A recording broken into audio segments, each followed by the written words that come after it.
Okay, so we've turned down the volume on our amp, and we're going to plug our mic back in.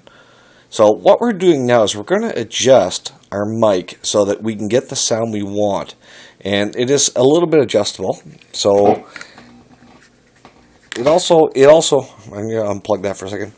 It also depends on your voice acting. Now, once again, I'm Canadian. I don't have the British accent, so I do miss out on some of the nuances, I would say, better than anything, of the Dalek voice.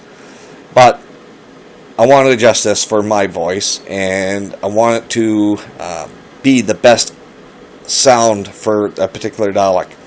Now, there is no right and wrong in this. You will choose the setting that is good for you and good for the Dalek that you want to work with.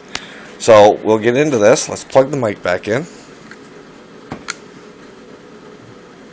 Testing. Testing.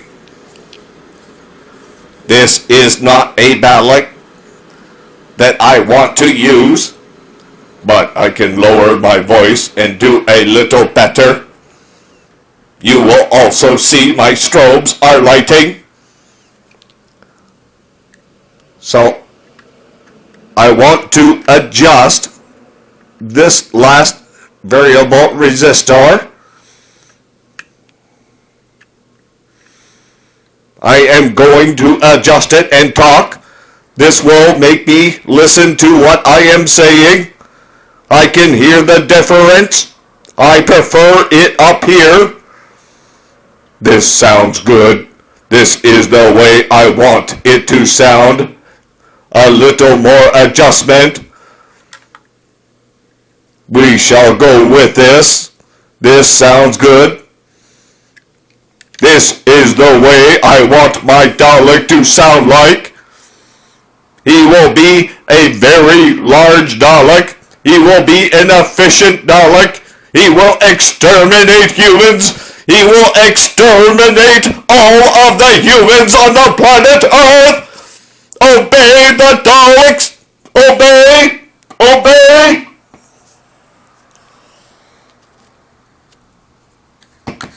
Just pull that so I can talk normally now. Do get carried away once you start using a Dalek voice.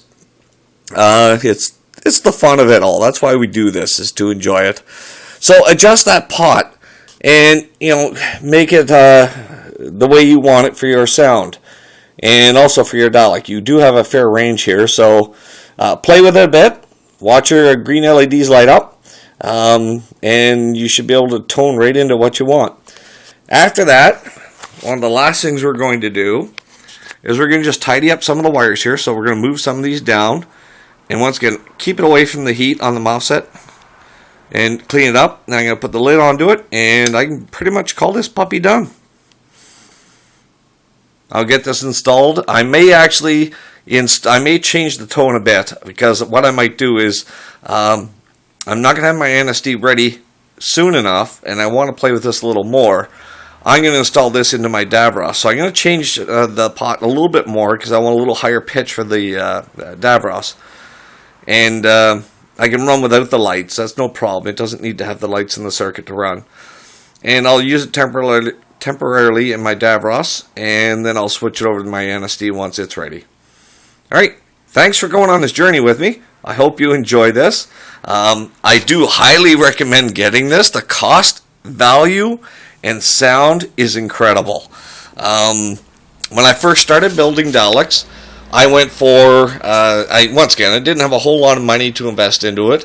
I did spend a lot on doing Dalek Dreadnought, and I got a MERP mod, which I really like the MERP mods. I can't say anything bad about them. But also, for the smaller Daleks, when I started building the Shawcrafts, I went for a cheaper voice mod, and it cost me about £120 or $160 Canadian US. And I found that there was no real adjustability. It did work. It was a sine wavering modulator. Wasn't great though, and it holds nothing compared to what this one does. So, the box, you'll find a 3D printed box available in the 3D printed section. You can always source a local area to print one out, a school or something. This lid's probably going to have a bit of a change to it, although this one will still be available. Doing the circuitry work is not difficult. There are some challenges, and soldering is one of them, and you'll see a solder video earlier. The one thing I will say, and actually I will take that back, continue this on the next video. We're going to dive into a little bit more and have a look at one of the issues I had. Alright? Thanks for joining me on this. It's been a fantastic journey.